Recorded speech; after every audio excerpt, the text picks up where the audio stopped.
A few years ago, McDonald's announced that they would be giving huge pay raises to employees all over the country. But today, few workers have received anything from the company, and now they're saying that the entire announcement was just a publicity stunt. I think you and I did a story on this when this came out. We tried to say, okay, well, isn't this odd? McDonald's, who has this horrible record of relationships with its labor, where they're doing things like they're asking people to work off the clock. They're not paying overtime. They've got class actions pending against them for those things. So all of a sudden, they want some good publicity, and they come out and they say, it was a big deal. Remember, we're going to be sure that the people who work for us get a $1 raise. Well, there's two parts of it. They weren't talking, there's something called franchise, and there's something called corporate-owned store. Now, tell us what the difference is and how this applies to this case. Well, McDonald's said, we're giving everybody raises, and then in the fine print was only if you work at a corporate store. And those are the ones that are not franchised out. Usually in any area where you drive past, just see a McDonald's on the side of the road. It's a franchise. You have your store owner, who is usually a local person. They own that one, maybe one or two others in the area. And so they're free to do whatever they want in terms of pay and all of that. But the corporate stores, which is what McDonald's was actually talking about. Even though they're lying about it. Yeah. Those were the only people who were going to get these raises. And the promise at the time by McDonald's was, we're going to beat the prevailing minimum wage in that area. The Fight for 15 had just come out, and they wanted to kind of stay ahead of it and say, we're going to be good. We're going to do the right thing as a corporation. For the first time in American history, a corporation's going to do right by their employees. And we're going to give them a raise. And then here we are 3 years later, and all those employees are sitting there saying, where's this raise? Okay, wait, let me back up a little bit. First of all, corporate-owned store and franchise. Less than 10% of all the McDonald's are corporate-owned stores. So you've got, there's 14,000 franchises.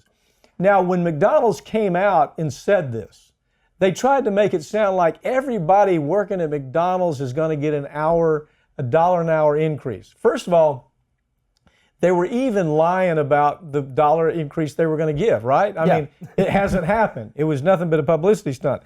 So now what ends up happening is this.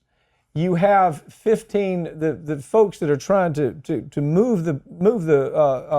make some progress where it comes towards $15 an hour. They're being attacked, and they are, the people behind it keep saying this. This might be the time that we make a major move towards unionizing, okay? Which is unheard of in McDonald's history. This is the kind of thing that can draw people to unionization. Do you think it's going to happen?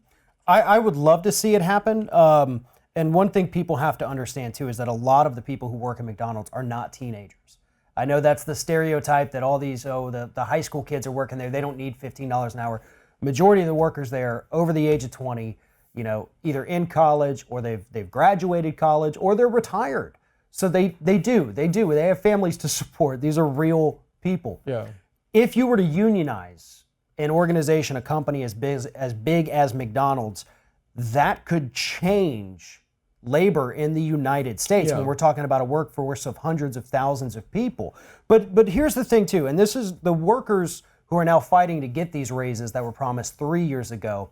They're bringing it up as a publicity stunt. They're saying it was a publicity stunt by McDonald's because 4 years ago, right before they announced this, McDonald's got popped by major class action lawsuits for wage theft. Right. As you pointed out, they were making people work off the clock. They weren't giving them their overtime. They were stealing money from them, from their paychecks. So McDonald's needed a good publicity hit, and that's why they came out and said, okay, everybody's getting a raise. We just stole all your money, but we'll give you a little more. There's another part of the story I want to cover a little bit. Look, this because of people living in poverty wages, and by the way, they aren't just first-time jobs. Right. They aren't just, which is what McDonald's tries to sell. Oh, we're giving first-time jobs. We're giving all these people this opportunity. These are people that are trying to feed their family. Because of these disastrous poverty wages, taxpayers end up paying about $1.2, $1.3 billion in things like food stamps and Medicaid and those types of things, because the families can't even afford to take care of themselves. So indirectly, we're subsidizing the Big Mac. How do you feel about that?